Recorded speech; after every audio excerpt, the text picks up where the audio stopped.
You cannot get people to believe in your dream until you believe in it yourself. Nobody's going to put into your dream before you put in. You have to invest in what you dream for. Do you have anything that you're dreaming that you're willing to be committed to enough to see it happen? 90% of your energy, focus, time, and thought should be towards the solution, not towards the problem itself. This is a mistake most people make because they expend all the energy into the problem. And when you expand energy, it grows to survive. And the problem gets bigger and bigger and bigger and bigger, and the solution becomes more and more difficult. The hardest part about change is not making the same choice as you did the day before. And the moment you decide to no longer think the same way, make the same choice, act the same way, create the same experience, or live by the same emotion, it's going to feel uncomfortable. And the moment you feel uncomfortable, you just stepped into the river of change. Short-term thinking says the donut tastes good, eat it. Short-term thinking says one workout doesn't matter. I can see it. Short-term thinking encourages you to make short-term emotional decisions that hurt you in the long run. Think strategic. Think long-term. Act strategic. Take action that improves your long-term position and moves you toward your long-term goals. You need to win battles in order to win the war. You need to get out of bed, you need to run, you need to work out, you need to read and study and practice, and you need to do things that you don't necessarily want to do.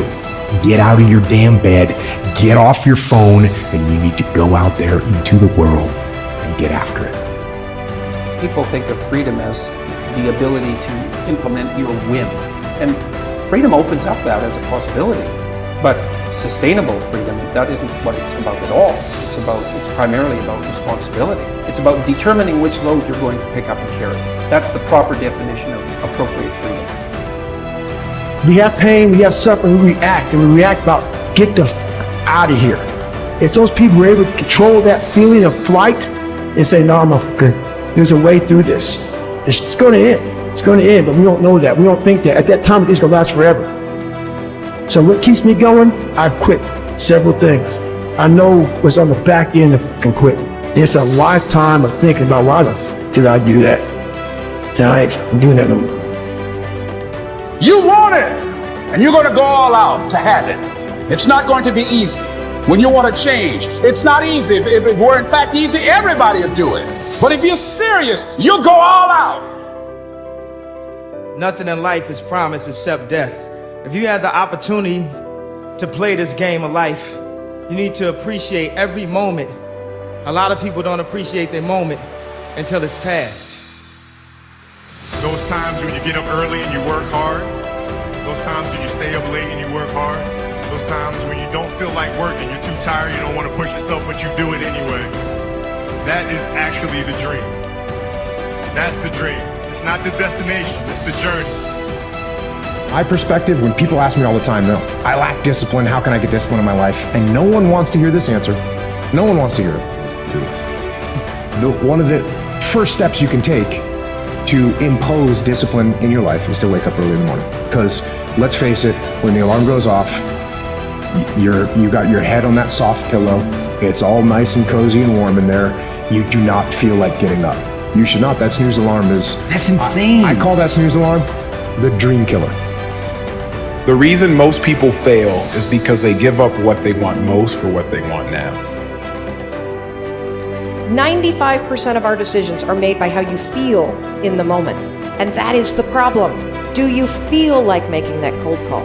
No, you don't. Do you feel like doing that third set of reps? No, you don't. And if you accept the fact that you may never feel ready, and you may never feel motivated, and you may never feel courageous, and that's okay, but you can still push yourself forward. As you start to see yourself becoming the person that takes action, guess what happens? You build the skill of confidence and courage. I believe that most human beings are only living at about 40% of their capability. So the mind has a governor, like a car. If you're driving a car and the car has a governor on it, the car may say 130 miles an hour, but the governor is set for 91. Once that governor sets in, you get to 91, that car starts doing this. The car wants to go. The car wants to go, but that factory said, we're not going past 91. We have a factory, a nice governor in our brain, and it's a survival mechanism. It protects us from pain and suffering. The second we feel that, our mind says, oh no, this isn't fun. We should back off. We should sit down, find something more comfortable. And there's something about the mind. The mind has the tactical advantage over you at all times. At all times of your life, the mind has a tactical advantage over you. Why is that? It knows what you're afraid of. It knows your insecurities. It knows your deep, dark lies. And it starts to push you away from that. It pushes you in a direction that is comfortable. The mind controls everything. Think strategic all the time. Before any action or any inaction, ask yourself this question. Is this action going to make me stronger or weaker? Will this action move me toward the strategic long-term goals I am trying to achieve in my life? And do not lie to yourself. You have to tell yourself the truth. And the truth is, you have time.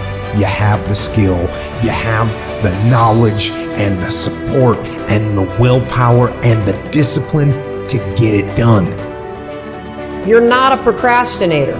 You have a habit of procrastinating. And in the case of procrastination, the trigger's always stress. The only way to break a habit, you guys, is not to deal with the triggers. You're never gonna get rid of the stress in your life, but you can 100% change your pattern of avoiding work. What you're gonna do is you're gonna go, oh, I must be stressed out about something. Then I want you to just work, just for 5 minutes, because your problem isn't working. It's the habit of avoiding.